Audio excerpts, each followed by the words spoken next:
সন্ধ্যা, আপনাদের সাথেই আছি নুধাত সাওম। প্রিয় দর্শক শ্রোতা সবাইকে স্বাগত জানাচ্ছি শুভ সন্ধ্যার আজকের আয়োজনে।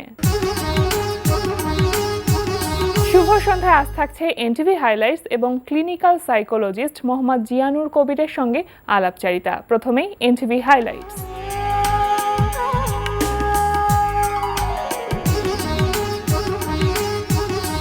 জানিয়ে দিচ্ছি কি থাকছে এনটিভি অনুষ্ঠানমালার রাতের আয়োজনে। সন্ধ্যা ৬টা ৪৫ থাকছে কাজী মোহাম্মদ মোস্তফার প্রযোজনায় অনুষ্ঠান এক্সপার্ট টুডেস কিচেন।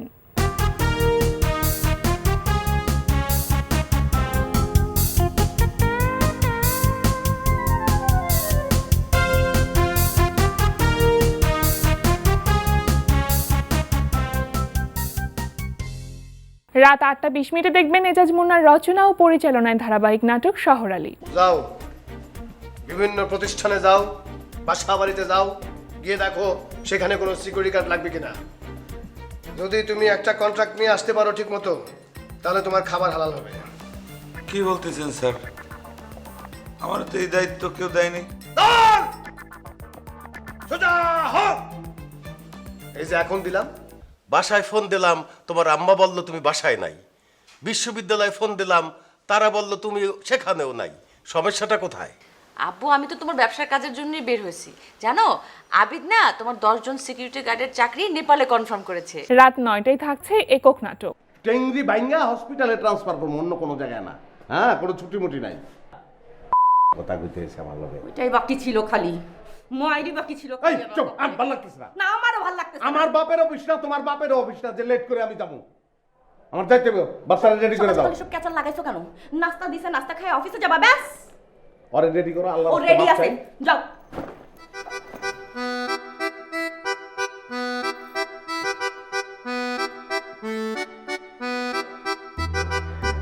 বেগার দিছিলা? আমি কেন তোমার ব্যাগে হাত দিব? আই নাস্তা তো করে যাও।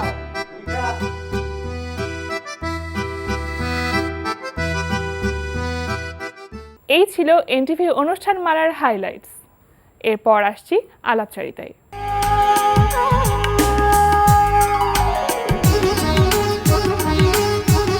প্রিয় দর্শক, আমাদের আজকের অতিথি ক্লিনিক্যাল সাইকোলজিস্ট মোহাম্মদ জিয়ানুর কবির। চলুন কথা বলি তার সঙ্গে। শুভ সন্ধ্যা। আসসালামু আলাইকুম। ওয়ালাইকুম আসসালাম, কেমন আছেন? জি, ভালো আছি। একটু আতঙ্কের মধ্যেও আছি, কারণ আপনি জানেন যে কেমন একটা পর্যায়ে চলছে। জি, আমরা আসলে এখন একটা বৈশ্বিক দুর্যোগের মধ্য দিয়ে যাচ্ছি। একটা করোনা ভাইরাস নামে মহামারীর এক আতঙ্কের মধ্য দিয়ে যাচ্ছি। শুরুতেই যদি আমি আপনার কাছে জানতে চাই, যে কোনো ধরনের মহামারী সেটা কি আতঙ্কের নাকি ভয়ের? হ্যাঁ, ভয় আতঙ্ক তো অবশ্যই। প্রথম যে ব্যাপারগুলো হয়, আমরা ধরেন 26শে মার্চ থেকে আমাদের অফিস, আদালত, স্কুল, কলেজ, ব্যবসা বাণিজ্য সব কিছু বন্ধ হয়ে গেছে। কিন্তু অন্য সময় বন্ধটাকে আমরা যেভাবে উপভোগ করি, একটু ঘুরতে যাই, একটু নিমন্ত্রণে যাই, একটু আড্ডা দেই, কিন্তু এখন সেটা করতে পারছি না। আমরা সবাই মিলে, বাচ্চা কাচ্চা ছেলে মেয়ে মিলে ঘরের মধ্যে বন্দি। বাচ্চারা এসে বলতেছে যে আমি পাশের ফ্ল্যাটে একটু খেলতে যাব, দিতে পারছি না।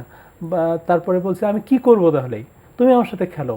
কিন্তু আমরা নিজেরাও মধ্যে একটা অনাকাঙ্ক্ষিত ভয়ের মধ্যে আছি, একটা আতঙ্কের মধ্যে আছি, একটা অনিশ্চয়তার মধ্যে আছি। কারণ আমরাও বুঝতে পারতেছি না যে কবে এখান থেকে বের হব, কবে কই যাব। এটা তো সব মানুষের ক্ষেত্রেই হচ্ছে। জি, এই ভয় বা আতঙ্কটা আসলে কতটা নেতিবাচক প্রভাব ফেলছে আমাদের মানসিক স্বাস্থ্যের উপরে? এটা তো আসলে নেতিবাচক প্রভাব ফেলছে, অবশ্যই আমি বলবো ফেলছে। কিন্তু সবচেয়ে বেশি বিষয়টা হচ্ছে, এইভাবে বললে একটু ভালো হয়। আমরা বলছিলাম যে সব কিছু নিয়ে অনিশ্চয়তা, যেখানে মার্কিন যুক্তরাষ্ট্রের মতো দেশও বলতে পারছে না যে কবে এটা শেষ হবে। আমাদের মতো দেশ, যেখানে আমরা বিজ্ঞানে, চিকিৎসায় অনেক পিছিয়ে, আমরা কিন্তু আসলে জানি না। না জানার কারণে এটা নিয়ে যে অনিশ্চয়তা, সেটা নিয়েই কিন্তু আমাদের মন খারাপ হচ্ছে, খারাপ লাগতেছে। এরকম ইনসিকিউরিটি প্রবলেমের মধ্যে আমরা আছি। তো কেউ কেউ তার নিজস্ব সাইকোলজিক্যাল প্রসেস দিয়ে এই ইনসিকিউরিটির সাথে হয়তো ম্যানেজ করে নিয়ে চলতে পারবে। কিন্তু অনেকেই কি করবে, এই ইনসিকিউরিটির সাথে ম্যানেজ করে নিয়ে চলাটা কঠিন হয়ে যাবে। ইনসিকিউরিটিকে যদি একটু গুরুত্ব দেয় বা এটা নিয়ে একটু যদি চিন্তা করে, তখনই কিন্তু ওই ব্যক্তিটা আপনার আতঙ্কিত হয়ে যাবে। এবং সাথে সাথে হবে কি, আতঙ্কিত হয়ে গেলে ব্রেন আমরা সাইকোলজিক্যালি বলি ফাইট ফ্লাইট রেসপন্স করে। ব্যাপারটা একটু বুঝিয়ে বললে এরকম, জি। যখন এরকম ঘটনা হয় তখন ব্রেন মনে করে যে শরীরটা মনে হয় একটা দুর্যোগ বা একটা খারাপ পরিস্থিতিতে আছে, তখন কতগুলো রস বা হরমোন বলে, যেমন অ্যাড্রিনালিন, কর্টিসল, এই হরমোনগুলো স্ট্রেস হরমোন বলে, এগুলো শরীরে ছড়ায় দেয়। এগুলো ছড়ায় দিলে কি হয়, ঘুমের পরিমাণ কমে যায়, জি। তখন আরো অস্থির লাগে, আরো খারাপ লাগে, স্বাভাবিক জীবনযাপনের সমস্যা হয়। এর সাথে সাথে হয় কি, ব্রেনও আমাদের সব সময় আশেপাশের পরিবেশ সম্পর্কে তথ্যগুলো আমাদের মাথায় ঢুকায় দেয়। তো এরকম পরিস্থিতির সময় আমাদের ব্রেন কিন্তু প্রসেসিংটা ঠিকমতো হয় না, ভুল প্রসেস করে। যেমন ব্রেন সবসময় চেষ্টা করে কোনটা নিরাপদ কোনটা অনিরাপদ এই তথ্যগুলো দিতে, কিন্তু যখন আমি খুব স্ট্রেসে থাকি, খুব আতঙ্কে থাকি, খারাপ অবস্থায় থাকি, তখন ব্রেন সব কিছু জেনারেলাইজ করে যে এগুলো সব স্ট্রেসফুল জিনিস, সব খারাপ জিনিস। এর পাশাপাশি আরেকটা জিনিস হয়, তখন কিন্তু আরও কতগুলো সাইকোলজিক্যাল প্রসেস হয়, যেমন ওভার জেনারেলাইজেশন। আমি দেখছি যে ইতালিতে 800 লোক মারা গেছে কালকে, তা আমার কাছে মনে হচ্ছে না আমাদের দেশেও মনে হয় এত লোক মারা যাবে, এবং আমিও যে কোনো সময় মারা যেতে পারি। এবং এই ঘটনাটাই এটাকে বলি আমরা যে পার্সোনালি নিয়ে নেওয়া আর কি, পার্সোনালাইজেশন করা, যে অন্যরা আতঙ্ক হচ্ছে তার মানে আমিও আতঙ্ক হয়ে যাব। আরেকটা বিষয়ে কাজ করে জাম্পিং ইনটু কনক্লুশন আমরা বলি, আমার একটু গলা ব্যথা করতেছে, খুশখুশ করতেছে, তার মানে আমিও মনে হয় করোনায় আক্রান্ত। আচ্ছা, এই যে আপনি বলছিলেন ভয় বা আতঙ্কের নেতিবাচক প্রভাবগুলো, যদি ভয় বা আতঙ্ক না থাকে, মানে এমন হতে পারে না যে আমরা তো সচেতনই হব না যদি আমাদের ভিতরে সে আতঙ্কটা না থাকে? সেটা ঠিকই বলছেন আপনি, কিন্তু ভয় আতঙ্কের একটা লেভেল আছে, একটা লেভেল পর্যন্ত আমাদের মানসিক শক্তি দিয়ে, আমাদের নিজস্ব কোপিং প্রসেস দিয়ে আমরা একটা লেভেল পর্যন্ত কিন্তু কোপ করতে পারবো। এর বেশি হলে আমাদের কোপ করাটা ডিফিকাল্ট। অবশ্যই বলবো একটু লাগবে, কারণ একটু ভয় আতঙ্ক বা একটু যদি উদ্বিগ্নতা না থাকে আমরা কিন্তু সচেতন হব না, আমরা একদম সবকিছু ছেড়ে দিয়ে চুপচাপ থাকবো, আমরা প্রসেসগুলো মানবো না। অবশ্যই আমি বলবো এই সময় সরকার বা স্বীকৃত সংস্থাগুলো, জাতীয় সংঘ বা রেড ক্রস বা বলতে পারেন যে American centre for disease control থেকে শুরু করে যে নিয়মকানুনগুলো বলছে, ডাক্তাররা যে নিয়মকানুনগুলোর কথা বলছে, এগুলো আমাদের অবশ্যই মেনে চলা উচিত।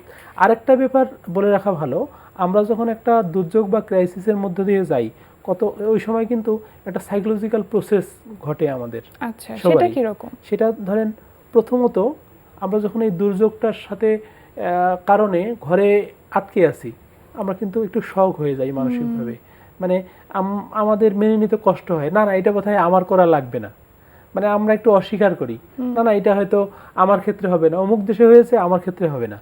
তারপরে আমরা কি করি, তথ্য সংগ্রহ করি, আসলে কি এরকম হচ্ছে, আমার কি এরকম করতে হবে, আমার জাস্টিফাই করার চেষ্টা করি, করে যখন একটু মনে হয় যে থাকতে হবে, তখন না আমার মনটা একটু খারাপ হয়ে যায়, আমাদের মনটা খারাপ হয়ে যায়, খারাপ লাগে, তারপরে আমরা রাগ করি। যখন রাগ করে আমরা কি করি, আমাদের আত্মীয় স্বজনের উপর রাগ দেখাই, বাচ্চাদের রাগ, তার চেয়ে বেশি হয় কি কর্তৃপক্ষ যারা আছে তাদেরকে আমরা কিন্তু সাইকোলজিক্যাল প্রসেসের কারণে এটা করি, আমার সৃষ্টিকর্তার উপর রাগ হই যে আমার আল্লাহ কেন এটা করলো, কেন এরকম বিপদ দিল, আমি কি অন্যায় করছি। একটা সময় এটা হতে হতে না তখন অ্যাংজাইটি এবং ডিপ্রেশন চলে আসে। অ্যাংজাইটি হলে আমরা আতঙ্কিত হয়ে যাই, আমরা অ্যাংজাইটির যে প্রক্রিয়াগুলো বললাম সেগুলো হয়, এবং ডিপ্রেশন হলে কি হয়, খুব মন খারাপ হয়, কোনো কাজকর্মে মনোযোগ বসে না, মারাত্মক মানসিক একটা ট্রমার মধ্য দিয়ে আমরা যাচ্ছি। এটা তো আমরা শুনছি প্রাপ্ত বয়স্ক মানুষ যারা, তাদের ক্ষেত্রে, কিন্তু বাচ্চাদের ক্ষেত্রে আসলে ব্যাপারটা কেমন হবে? কারণ তারা আসলে একেবারেই দুরন্ত, তারা এত কিছু আসলে বুঝতেও চায় না। তাদের পরে এই যে করোনার যে প্রভাবটা মানসিক স্বাস্থ্যের পর কতটা ইফেক্ট ফেলবে বলে মনে করছেন? এটা তো অবশ্যই পড়বে, কারণ বাচ্চারাও তো মানুষ, এবং বাচ্চাদের মনস্তত্ত্ব পরিচালিত হয় তাদের বাবা মা এবং গার্জিয়ানকে দেখে, তারা তাদের মনস্তত্ত্বটা পরিচালনা করে, অবজার্ভ করে, সারাক্ষণ অবজার্ভ করে কি ধরনের আচরণ করছে। এই সময় বাচ্চাদের ক্ষেত্রেও আমাদের খুব তাদের সাথে কথা বলা, তাদেরকে সময় দেওয়া, তাদের নিয়ে নার্সার করা খুব উচিত, খুবই প্রয়োজন। আর ওইখানে যেটা বলছিলাম যে ডিপ্রেশনের পরে কিন্তু একটা সময় কিন্তু অ্যাকসেপ্টেন্স চলে আসবে, ব্যাপারটা আমরা মেনে নেব। যারা এই পর্যায়গুলো অতিক্রম করে অ্যাকসেপ্টেন্স করতে পারবে, তাদের ক্ষেত্রে কিন্তু প্রবলেমটা কম হবে, প্রবলেমটার সাথে কোপ করতে পারবে। কিন্তু সবাই কিন্তু অ্যাকসেপ্ট করতে পারবে না, সবাইকে কেউ একটা পর্যায়ে আটকে থাকবে, তাদের কিন্তু মানসিক হেল্পটা ট্রমাটা বেশি যাবে। ট্রমাটা বেশি যাবে। আচ্ছা, এবং আপনি যে ট্রমার কথা বলছিলেন, ট্রমাটা অনেক দিন থাকলে পিটিএসডি নামে তীব্র ট্রমাটিক একটা রোগ হবে। এটা কিন্তু খুব মারাত্মক। করোনা ভাইরাসের যে গবেষণাগুলো আমরা দেখছি, করোনা ভাইরাসের কিন্তু 80% লোক, এটা আমার কথা না, আমেরিকান সেন্টার ফর ডিজিজ কন্ট্রোলের যে স্টাডিগুলো থেকে ওরা বলছে যে 80% লোক কিন্তু কোনো ধরনের চিকিৎসা ছাড়া এমনিতেই সেরে যাবে। কিন্তু ট্রমা কিন্তু এমনিতে সারবে না। ট্রমার ক্ষেত্রে মানসিক সহায়তা লাগবে। আপনি জানেন যে আমাদের দেশের মানসিক সহায়তার অবস্থা কত খারাপ, আমাদের লোকবল কম। জি। আচ্ছা, যদি এই সময়টাকে আমরা ইতিবাচকভাবে ভেবে বা নিজেদের মানসিক শক্তিটা বাড়ানোর চেষ্টা করি, সেক্ষেত্রে আসলে আমাদের কি করণীয়? সেক্ষেত্রে এই যে সময়গুলো যথোপযুক্তভাবে কাজে লাগানো। প্রথম যে কথাটা আমি বলবো সেটা হচ্ছে আপনার এই সময়টা একটা রুটিন করে নেওয়া। আচ্ছা, রুটিনের মধ্যে থাকবে আমি কখন ঘুমাতে যাব, কখন ঘুম থেকে উঠবো। ঘুম তো কিন্তু এই সময় খুব দরকার। কখন খেতে যাব, কখন আমি আমার ক্রিয়েটিভ কাজগুলো করব, কখন প্রার্থনা করব, কখন একটু ব্যায়াম করব। এবং প্রবীণ আর বাচ্চাদের কথা তো আপনি বললেনই, ওদের জন্য কিন্তু রুটিনে একটু সময় রাখা উচিত। দ্বিতীয় কাজটা করা যেতে পারে তথ্য কম নেয়া, পত্রিকা পেপার এগুলো কম পড়া। এগুলো কিন্তু আমাদের ইনার সাইকোলজিক্যাল প্রসেসে স্ট্রেস তৈরি করে। আমি যদি সারাদিন বসে টিভি দেখি বসে শুয়ে, তাহলে আমি একটার পর একটা খারাপ খবর পাবো এবং এগুলো আমাকে উদ্বিগ্ন করবে। এর পাশাপাশি গুজব বলে একটা কথা আছে। মহামারী বা দুর্যোগে গুজব কিন্তু মারাত্মকভাবে ছড়িয়ে পড়ে এবং গুজবের কারণে অনেক ধরনের সমস্যা হয়। তো আমি বলবো সেই কথাগুলোই গুজব যেগুলো যথাযথ সরকারি মাধ্যম, বাংলাদেশের সরকারের আইইডিসিআর বা স্বাস্থ্য অধিদপ্তর যে তথ্যগুলো দিচ্ছে, বা অন্যান্য দেশের সরকার যেগুলো দিচ্ছে, অথবা বিশ্ব স্বাস্থ্য সংস্থা যেগুলো দিচ্ছে, রেড ক্রস যেগুলো দিচ্ছে, বা যেটা আগেই বললাম সিডিসি ইউএসএ, এরকম বড় বড় সংস্থাগুলো, নির্ভরযোগ্য সংস্থাগুলো থেকে তথ্য ছাড়া বাকি যে তথ্যগুলো পাচ্ছি এগুলো তো আসলে নির্ভরযোগ্যতা নাই। এগুলোতে আমরা যদি মনোযোগ দেই, এগুলো কিন্তু আমাদের আতঙ্ক বাড়াবে। এবং পাশাপাশি আরেকটা কথা সবাইকে আমি রিকোয়েস্ট করবো, প্লিজ এই জিনিসগুলো কিন্তু শেয়ার করবেন না, কারো মেসেঞ্জারে দিবেন না, ফেসবুকের ওয়ালে দিবেন না। কারণ এইগুলো থেকে আপনি যেমন আক্রান্ত হচ্ছেন, আপনার আত্মীয় স্বজন বন্ধু বান্ধবরা এই গুজব থেকে তাদের ভয় বাড়ছে, আতঙ্ক বাড়ছে এবং বাচ্চারা কিন্তু ক্ষতিগ্রস্ত হচ্ছে। জি, আপনি বলছিলেন যে বাচ্চাদের সাথে বা একটু বাসার যারা সিনিয়র মেম্বার আছেন তাদের সাথে সময় কাটাতে, সেটা আসলে কিভাবে কাটাবে আপনি যদি একটু বলে দিতেন? এটা তো খুবই গুরুত্বপূর্ণ। বিশেষ করে বাচ্চা এবং প্রবীণদের এই সময়টাতে খুব বেশি মনোযোগ দেওয়া উচিত তাদের কাজকর্মের ক্ষেত্রে। যেমন বাচ্চাদের ক্ষেত্রে যদি আমি বলি, তাদের কথা খুব মনোযোগ দিয়ে শোনা, তাদের সাথে ছবি আর্ট করা, তাদের সাথে একসাথে নিয়ে প্রার্থনা করা যেতে পারে। বা করোনা সম্পর্কে তারাও কিন্তু কম বেশি জানছে, সেটা তাকে প্রপারলি জানানোটাও কিন্তু দায়িত্ব। বেশি জানাতে গেলে তো তারা অ্যাংশাস হয়ে যাবে। যতটুকু লাগে, যেটা মহামারী হয়ে যাবে, এটা এরকম হয়ে যাবে, আমরা শেষ হয়ে যাব, এই তথ্যগুলো না দিয়ে, বাবা এটা একটা পরিস্থিতি, সবাই এগুলোর সাথে কোপ করতেছে, আসো আমরাও সুন্দরভাবে সময়টাকে এনজয় করে কাটিয়ে দেই। আমরা তো এর চেয়ে বড় দুর্যোগ পার করে গেছি। আচ্ছা, আমাদের বিশ্বে যে উন্নত দেশগুলো রয়েছে তারা কিন্তু বলছে আসলে এই মহামারীর পরবর্তী সময়টা আসলে খুব ভয়াবহ, বা এটা এত সহজে আমরা কাটিয়ে উঠতে পারবো না। সেক্ষেত্রে বাংলাদেশের মতন এরকম একটা মধ্যম আয়ের দেশের ক্ষেত্রে আপনি কি মনে করছেন যে জাতীয় পর্যায়ে এটা আসলে কতটা প্রভাব ফেলবে? অবশ্যই অর্থনৈতিক প্রভাব ফেলবে। আমি যদি অর্থনীতিবিদ না, কিন্তু আমি বুঝতে পারছি সবচেয়ে যে প্রভাব ফেলবে মানুষের মনস্তত্ত্বে প্রভাব ফেলবে। কারণ এই ট্রমাগুলো, এই ক্ষতগুলো তো সহজে যাবে না। এই জন্য আরও কতগুলো পাশাপাশি কাজ করা দরকার। এখন থেকে প্রার্থনা করা দরকার নিয়মিত। প্রার্থনা করলে কি হয়, আমাদের কোপিং স্ট্র্যাটেজিটা বাড়ে।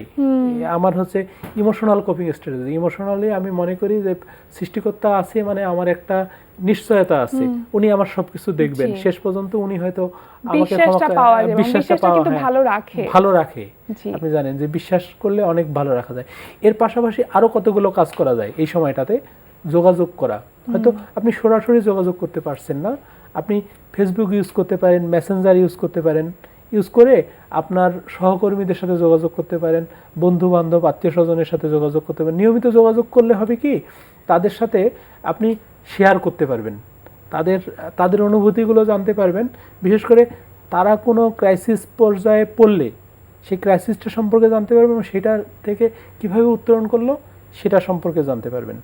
আরেকটা কাজ করা দরকার, খুব ইম্পর্টেন্ট, যেটা হচ্ছে ইমোশনালি আমাদের অনেকের প্রতি রাগ থাকে, ক্ষোভ থাকে, মন খারাপ থাকে, এগুলোকে একটু মানে চেঞ্জ করে নেওয়া, জি মন খারাপটা কমিয়ে দেওয়া, রাগটা কমিয়ে দেওয়া, বা প্রয়োজনে মাপ করে দেওয়া। আপনি যদি রাগ, ক্ষোভ, হতাশা এগুলো নিয়ে মনের ভিতর থাকেন, তাহলে হবে কি আপনি অযথা একটা চাপ নিয়ে কিন্তু ঘুরে বেড়ানো বা বয়ে বেড়ানো, অপ্রয়োজনীয় চাপ অপ্রয়োজনীয় নেই, চাপ, জি। সেটা যদি আপনি একটু মাপ করে দেন বা তাকে তার সাথে যদি মন খুলে হ্যাঁ। কথা বলেন, হ্যাঁ, তাহলে নিজেও কিন্তু রিলিফ পাবেন, ভালো থাকবেন।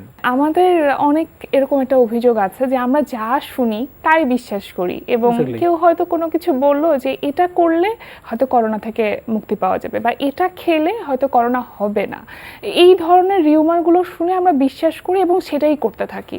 বেসিক্যালি আসলে জাতিগতভাবে আমাদের এই সাইকোলজিটা কেন? না, এটা জাতিগতভাবে না, এটা হচ্ছে আমাদের মানুষের বৈশিষ্ট্যই এরকম। জি।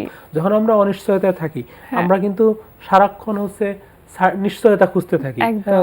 সার্চ করতে থাকি, আমরা কোথায় নিশ্চয়তা পাবো। এবং যারা বলছে তারা হয়তো আমরা মনে করি যে উনি হয়তো এত পরীক্ষা নিরীক্ষা না করে চট করে যে জাম্পিং টু কনক্লুশন একটা ব্যাপার থাকে, এর আগে আমি বলছি সিদ্ধান্তে পৌঁছে যাওয়া, তার মানে হয়তো কারো হয়ে গেছে। আমরা এটা কিন্তু আসলে ইচ্ছে করে করতেছি না, আমাদের মানে আতঙ্কের যে একটা প্রক্রিয়া, আতঙ্কের বিহেভিয়ারের প্রভাবের কারণে এটা আমরা করছি। আমরা কিন্তু আতঙ্কিত থাকতে চাই না, আমরা অনিশ্চয়তা থাকতে চাই না, আমরা নিশ্চয়তা পেতে চাই, এটাই আমাদের মনস্তত্ত্ব। সেই ক্ষেত্রে আসলে আপনি একজন সাইকোলজিস্ট হিসেবে কি ধরনের পরামর্শ দিবেন বা আপনাদের করণীয় কি সেখানে? এই সময়টাতে আগের যে কথাবার্তাগুলো বললাম তার পাশাপাশি অনেকেই কিন্তু মানসিক সমস্যার মধ্যে দিয়ে এই সময়গুলোতেই থাকবে। এই সময়গুলোতে যদি খুব বেশি মানসিক সমস্যায় কেউ থাকে, তাহলে তাকে আমি বলবো যে অবশ্যই আপনি কোনো সাইকোলজিস্ট বা এরকম সাইকিয়াট্রিস্টের কাছে পরামর্শ নেন। এখন কিন্তু ডাইরেক্ট পরামর্শ নেওয়া আছে, অনেকগুলো জায়গা থেকে আপনি ফোনেও পরামর্শ নেওয়ার ব্যবস্থা আছে, অনেকগুলো অর্গানাইজেশন ব্যবস্থা করছে, আপনি ইন্টারনেট ঘেটেও পাবেন বা এনটিভি বা অন্যান্য চ্যানেলগুলোতে ফোন করেও অনেক সাইকোলজিস্টের নাম্বার পাবেন, যাদের সাথে আপনি ফোনেও পরামর্শ নিতে পারবেন, নিয়ে কিন্তু আপনার চাপটা কিছুটা কমাতে পারবেন। এখন এমন একটা বিষয় হবে, প্রকৃতি নতুন একজনকে ঠিক করবে, নতুন একটা নেতৃত্ব ঠিক করবে, নতুন একটা প্রসেস ঠিক করবে, সেই প্রসেসের মাধ্যমে প্রকৃতিই কিন্তু এই সমস্যাগুলো কোপ করে ফেলবে। আপনি যদি ইতিহাস দেখেন তাহলে এর আগেও বড় বড় দুর্যোগ ছিল, প্লেগ ছিল, তারপরে বিভিন্ন ধরনের ফ্লু ছিল, কলেরাও ছিল, যক্ষা ছিল, হ্যাঁ, এগুলো কিন্তু মহামারী ছিল। কলেরাও আমি শুনেছি যেখানে ঢুকেছে হাজারের পর হাজার গুটি বসন্ত ছিল, এই রোগগুলো থেকে মারা গেছে মানুষ, কিন্তু সেইখান থেকেও কোপ করে একটা পর্যায়ে ভালো অবস্থায় চলে আসছে। আমি আশা করি ইনশাল্লাহ এখান থেকেও আমরা আসবো। আচ্ছা, তো পরবর্তীতে আসলে সাইকোলজিস্ট হিসেবে বা সাইকিয়াট্রিস্ট হিসেবে আপনারা কোনো পদক্ষেপ নেবেন মানুষের মানসিক স্বাস্থ্যের ব্যাপারে? মানসিক স্বাস্থ্যের ব্যাপারে তো অবশ্যই পদক্ষেপ নিতে হবে, আমাদের সংখ্যা কম, লোকজন কম। এখানে যেটা করতে হবে, এইসব ক্রাইসিসের পরে সাইকোলজিক্যাল ফার্স্ট এইডের পরিমাণটা অনেক বেশি বাড়াতে হবে। সাইকোলজিক্যাল ফার্স্ট এইড বলতে একদম প্রাথমিক পর্যায়ে মানসিক যে সহায়তাটা, যাদের সাইকোলজির বেসিক নলেজ আছে বা অল্প পড়াশোনা আছে, আপনি বিশেষজ্ঞ তো খুব কম পাবেন, তাদেরকেও এই সময় ট্রেনিং দিয়ে একদম গ্রামে গঞ্জে কাজ করতে হবে। সরকারি সেবায় আরো বেশি সাইকোলজিস্টকে ইনক্লুড করতে হবে। আসলে আমাদের শরীর খারাপ থাকলে আমরা জানি ডাক্তারের কাছে যেতে হয়, কিন্তু মন খারাপ থাকলে কিন্তু আমরা বুঝি না যে ডাক্তারের কাছে যেতে হবে। আমরা বুঝি না, বুঝি, কিন্তু আসলে আমাদের করারও উপায় থাকে না, কারণ এটার যে মানে ট্রিটমেন্ট আছে, এটার যে হিলিং একটা প্রক্রিয়া আছে, সেটাও তো আমরা অনেকেই জানি না, আসলে জানি না। এবং জানার জন্য আসলে দায়টা আমাদেরও আছে, আমরা যারা কাজ করি, কারণ আমরা ওইভাবে জানাতে পারি না, আর লোকজনও এখানে কম, দায়টা আসলে কর্তৃপক্ষেরও আছে, যে ব্যাপকভাবে কিন্তু যেই পরিমাণ নিট সেই পরিমাণ লোকজন এখনো নিয়োগ দেওয়া হয়নি, বলছে যে দেয়া হবে, কিন্তু নিয়োগ না দিলে বা সরকারি পদ তৈরি না হলে কিন্তু এই পজিশনে নতুন নতুন লোক তৈরি হবে না, নতুন নতুন ছেলেমেয়েরা পড়তে আগ্রহী হবে না, ট্রেনিং নেবে না। একদম, আসলে আমরা সবাই চাই স্বাভাবিক একটি জীবন, এবং এই স্বাভাবিক একটি জীবন তৈরিতে আপনাদের ভূমিকা বা আপনাদের এগিয়ে আসাটা খুব বেশি জরুরি। নিশ্চয়ই থাকবেন সবসময় আমাদের পাশে, এটাই প্রত্যাশা। আমাদের শুভ সন্ধ্যা আসবার জন্য আপনাকে অনেক অনেক ধন্যবাদ। হ্যাঁ, আপনাকেও ধন্যবাদ, যারা শুনছেন কষ্ট করে এতক্ষণ সেটের সামনে ছিলেন তাদেরকেও ধন্যবাদ।